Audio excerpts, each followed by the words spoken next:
It's hard to overstate how strong MechCommander's intro cinematic is. It's not merely that they intercut live-action footage with 90s CG so effectively that you don't question it for a moment. It's not even that it elegantly sets up the basics of the conflict you're dropping into without a massive lore dump. It's that, unlike many RTS games of the period, it dares to portray the gameplay itself. With the beeping sensor map, the pilot feeds, and even showing a commander interacting with a touchscreen version of the battle interface. Admittedly, it's not particularly likely a Raven would land a killing blow on a Mad Cat, but it's not completely out of the question either. Not for nothing, but StarCraft dropped only a few months prior to MechCommander, and I dare you to tell me that its intro cinematic was a good introduction to its gameplay. At any rate, if you're not familiar, welcome to the world of Battletech. While MechCommander itself doesn't really go into the wider universe it takes place in, there is one place you can get more information: the enclosed instruction book. Yeah, that's right. This is from the era of games where you read the manual while your parents drive you home from the store. And of those drives home, this was the greatest. Almost 200 pages of quality going over the setting, game concepts, weapons, buildings, vehicles, and of course the mechs themselves. The later released gold edition of MechCommander's manual is even better, printed with the mechs and certain other pages in full color. But the manual is more than just a place you can learn about the Shrek PPC carrier. It also has a delightful map and lore communications helping you understand the delightfully balkanized state of the galaxy. The briefing sets the scene. The year is 3059. Centuries ago, the galaxy was ruled by a single governing body, the Star League. This was the high point of human civilization as technology and mostly peace flourished. But as you might imagine, this did not last. The feuding resumed, and having had enough, the Star League's military arm, the Star League Defense Force, left for the mysterious deep periphery. Fast forward to now, and they're back, in the form of the clans, launching a full invasion of the Star League successor states, more broadly known as the Inner Sphere. Now, what does that soup of proper nouns mean to you? Well, long story, extremely short, you're a commander in House Davian here to liberate the clan-occupied planet Port Arthur.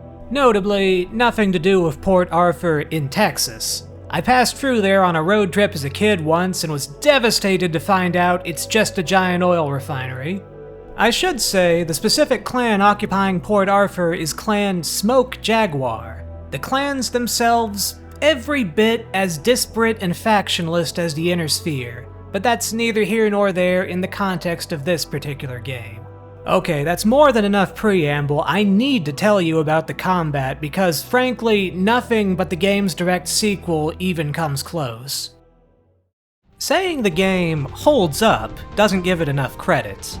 Hell, most of the Turn of the Millennium strategy games I do videos on hold up, though some a lot more than others. It's more that this is an excellent form of gameplay that has been completely forgotten. That's right. The ability to make a real-time Battletech strategy game is apparently itself Lostech. But what makes MechCommander special? Well, a lot of things, but to start with, the game does not allow mid-mission saving. This might sound like nothing more than an annoying technical limitation, but it actually elevates the gameplay considerably. You see, all the pilots, mechs, and even the weapons on the mechs themselves are persistent throughout the campaign. By not allowing you to mid-mission save scum, you're meaningfully invited to engage with this persistence. It takes every loss, and also every lucky break, to another level. The game's locational damage system is where a lot of this comes into play. If a mech of yours has a weapon in one of its extremities, it is quite possible that its shit will be blown smooth off, as the kids say. That weapon is now capital G gone. You'll need to replace it after the mission, but more on that later. There are health values for both the armor and internals of each section, with components or even the mech itself being wrecked if certain internals are destroyed. The cockpit, as you might imagine, is an instant knockout if it's destroyed. Each mech's back has its own set of armor values as well, much more vulnerable than the frontal sections. The legs are also prime targets. If you blow one out, it will severely hamper the mech's mobility. Knock out both and they're done. Damage is usually applied randomly during combat, though you have the ability to order your pilots to target specific parts using numpad commands. Though this generally only works out if your mech warriors have high gunnery skills. Of course, it goes without saying that this damage model can lend itself to enemies getting extremely inconvenient hits off on you, like knocking out a mech as a fight is just beginning, for example. But honestly, that's a small price to pay for the unique feel of the combat. A large part of the game is dealing with well-armed enemy bases. Capturing turret control facilities and turning them on your enemy is extremely satisfying here. A well-placed mech with jump jets can bypass rough terrain or even walls to quickly capture key structures. One thing I should note about the early missions in the campaign is that there's very few opportunities to repair your mechs. Sure, you could take up valuable tonnage with a refit vehicle, but that means reducing the size of your force. Not really a reasonable trade-off a lot of the time. MechCommander 2 had it right changing mobile repair to be a support call-in unit. In terms of repair facilities, you don't encounter a capturable mech bay until the mid-game, specifically the 14th mission, at least that I found. This might sound frustrating at first blush, but as before, this limitation forces you to play smarter, in terms of considering the trade-offs of using weapons that could run out of ammo, ensuring mechs with intact armor draw enemies' fire, and making full use of the many environmental explosives at your disposal. Much like the real Port Arthur, this Port Arthur is quite explosive. A comedic amount of fuel tanks can be found in many missions. These can genuinely insta-kill most enemy mechs, and your own too if you're not careful.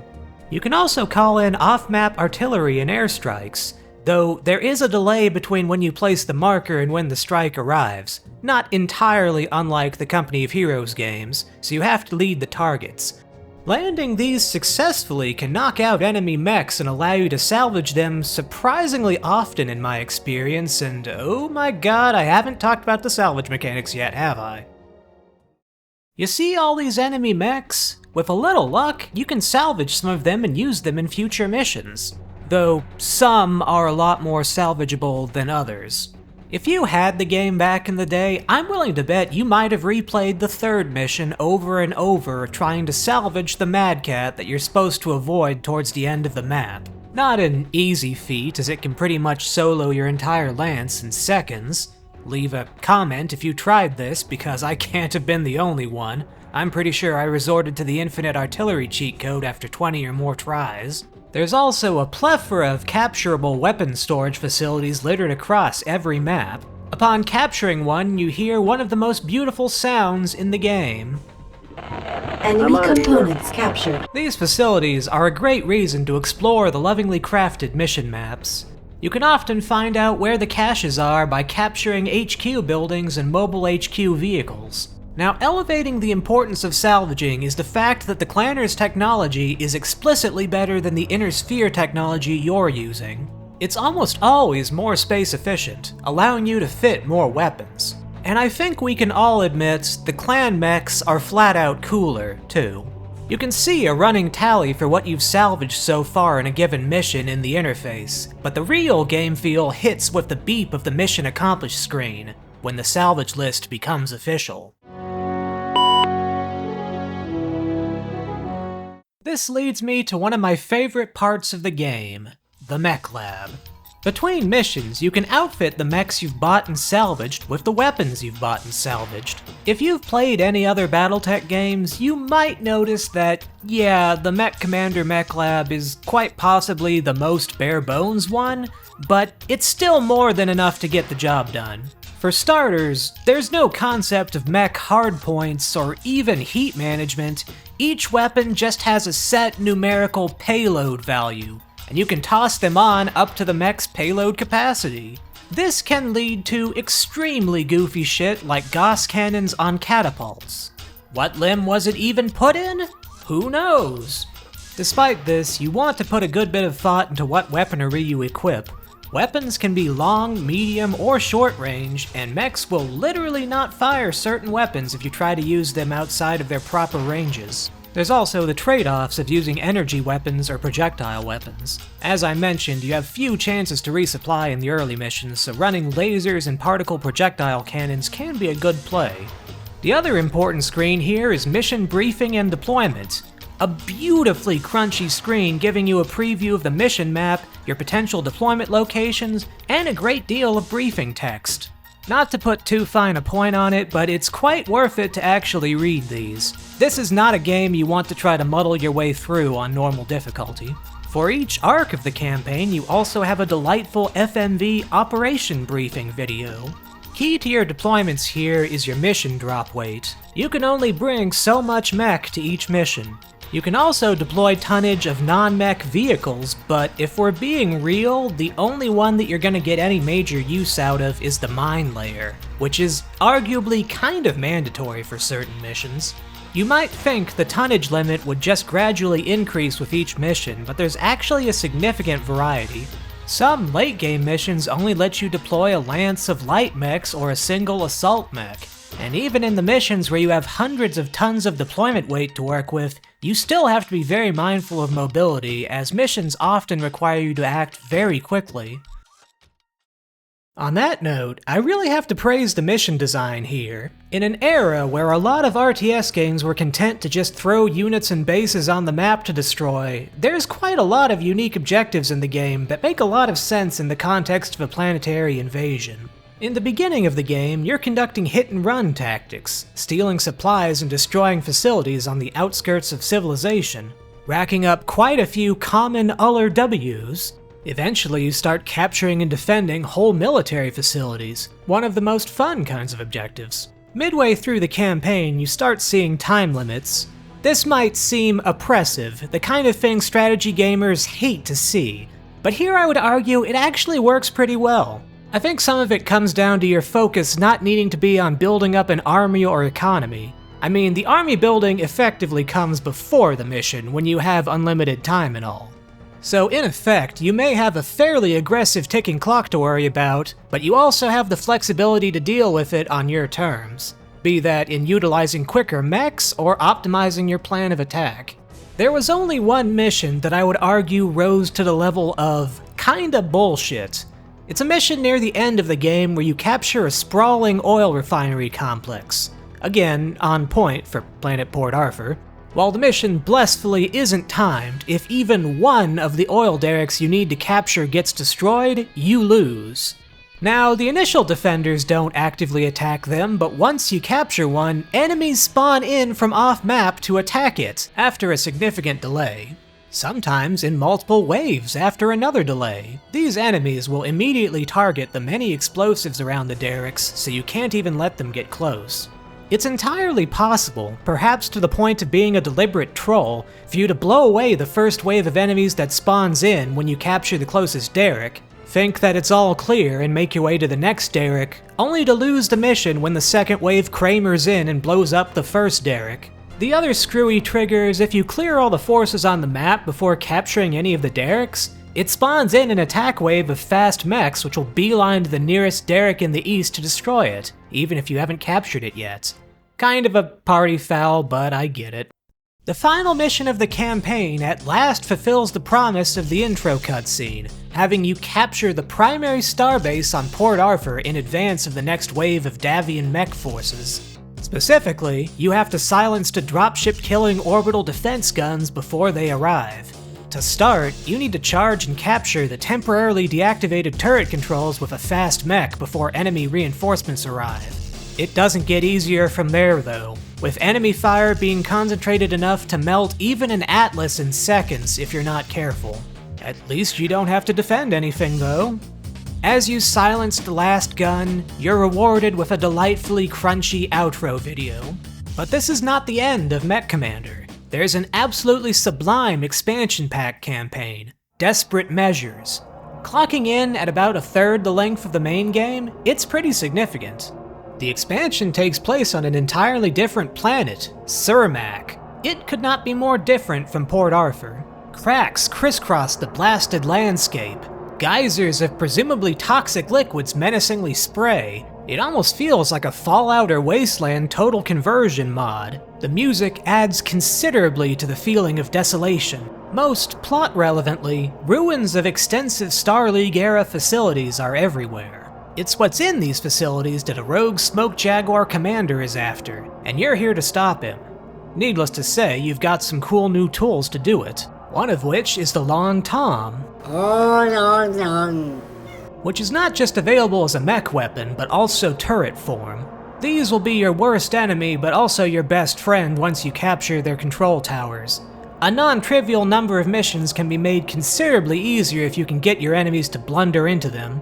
You also get railguns, Lostech weapons from the Star League days. Not a lot of ammo capacity, but are fun as hell when they hit. Your enemies pack these surprisingly often. Overall, these missions are extremely punishing as you fight legions of Nova Cats and Shadow Cats, new mechs introduced to the game. You also fight way more Mad Cats than you do in the base game, letting you field full lances of them if you're lucky. Very useful for their high mobility and firepower. As you enter the last operation of the expansion, the true threat is revealed. It's a weapons graveyard. That madman is sticking up nuclear and biological weapons outlawed by the Ares Conventions hundreds of years ago. We have to stop him. Nuclear weapons might seem relatively quaint in a world with 100-ton stompy mechs, but it's a good way to explain their lack of use. Not entirely unlike how they're treated in Dune. The last mission of the expansion is a real test, having you face off against orders of magnitude more mechs than you can bring, requiring you to make full use of captured turret banks just to survive. Your opponents are heavily customized elite enemy mechs, including the Smoke Jaguar commander himself. As you might be able to tell from this footage, this was absolutely pulse-pounding as I was down to my last mech near the end of the mission, piloted by the very biker leather daddy sounding mech warrior Hitman. Raining bullets over here. But he did it, just by the skin of his teeth. And so ends a genuinely great expansion pack. So I want to dedicate a second here to talking about the game's music and sound. If you've watched my previous videos, you might have recognized I used the MechCommander Objective Completed music in every outro. Please watch my old videos, I promise you'll get something out of most of them. While I find the Objective Completed theme the most iconic and beautiful, the other tracks are nothing to sneeze at either. The music is somewhat dynamic, MIDI-adjacent horn-laden tracks kicking into gear when the battles start and fading back to calm music afterward. It's definitely not the first game to do this kind of thing, but it might be up there in terms of strategy games doing it. It also might be one of the only strategy games bold enough to use bagpipes in its soundtrack, which I think you can agree it successfully pulls off, weird mechanical grunting sound notwithstanding. On top of the music, you'll hear the wondrous sounds of battle, the satisfying clunk of a heavy autocannon finding its mark, the whoosh of massed long-range missiles, or the soft buzz of pulse lasers. I kinda have to call out the particle projectile cannon sound effect a little here. It's adequate in context, but pales in comparison to the effect used in MechCommander 2 and MechWarrior 4.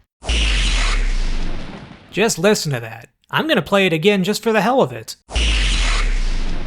It's up there with the Free Space 2 beam laser sounds to me, just utter perfection. Less than perfect are the comedically loud airstrike and artillery sound effects, which I'll spare you the full brunt of for the sake of your speakers.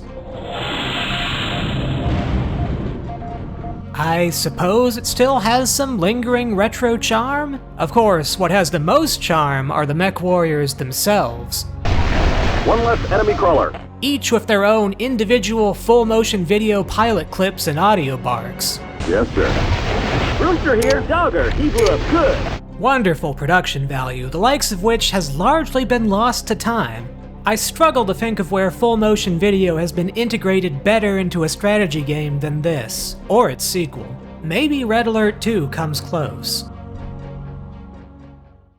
The high production values and quality gameplay make the current state of the game all the more tragic. You straight up cannot buy it digitally anywhere. Nor its sequel. Nor any part of MechWarrior 4. At time of writing, MechCommander Gold has a respectable over 10,000 votes on the GOG Dream List, with MechCommander 2 having double that. Pretty solid numbers indicating a hunger for it. Though this is an order of magnitude off from the more than 100,000 crying out for Freelancer, another classic game published by Microsoft, notably. Even though MechCommander is not available for sale anywhere, it is abandonware, easily found for download. If you're not familiar, abandonware is the term given for software where the copyright is not in any meaningful way enforced. Functionally, it's something of a gray area. And for better or worse, it can give games new leases on life.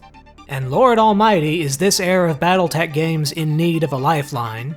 One might hope that having the retail CDs for these games would make the process a lot easier to get them working on modern Windows, but that's not quite the case. If you're an old head, and chances are pretty good if you're still watching this, you are, you might remember a lot of the piracy prevention measures of the day were CD checks. Well, turns out the Windows functions some of those CD checks rely on are no longer supported, requiring you to find no CD patches for your legally owned games on CD websites. Bizarrely, the CD check method MechCommander itself uses still works, even as MechCommander 2s and MechWarrior 4s don't. But there is still something strange you need to do here. You actually have to install the game by copying the files from the CD directly to a folder. Yeah, real first day in DevOps hours here. But of course, as you might expect for a game released before the turn of the millennium, this is not the end of the fuckery you have to deal with. Though I will say, in the game's defense, it does actually run at this point, though in a postage stamp-esque windowed resolution. Despite everything else, you kinda have to hand it to whoever at Microsoft maintained enough of the direct draw backwards compatibility in modern DirectX for this to even remotely be possible, nearly 30 years later. Fortunately, there is a solution to this postage stamp nonsense, but it involves using a tool called DG Voodoo. DG Voodoo translates the older graphics calls to be compatible with modern systems. But oh ho ho, it's not enough to just use DG Voodoo. You need to use an older version of DG Voodoo because an update at some point in the last 6 years broke whatever it needs to do to work with MechCommander. The version that worked for me is 2.63 for what it's worth, using these settings to get it to full screen properly by alt-entering. Voodoo, indeed. This is all more than I can say for MechCommander 2, which for the life of me I could only get running in windowed mode, and I'm not even gonna get into MechWarrior 4. I will say there is some room for hope for MechCommander 2 as a community open source project attempts to work through the source code and modernize it properly.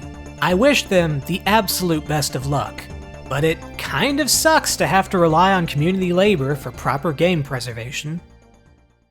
So the story of what happened to MechCommander's developer is an interesting one. The game was created by FASA Interactive, the game studio wing of the Battletech tabletop company, and published by Microprose. Yeah, Microprose, responsible for half of your childhood favorites, that Microprose, making a kind of surprising modern-day comeback Microprose, too.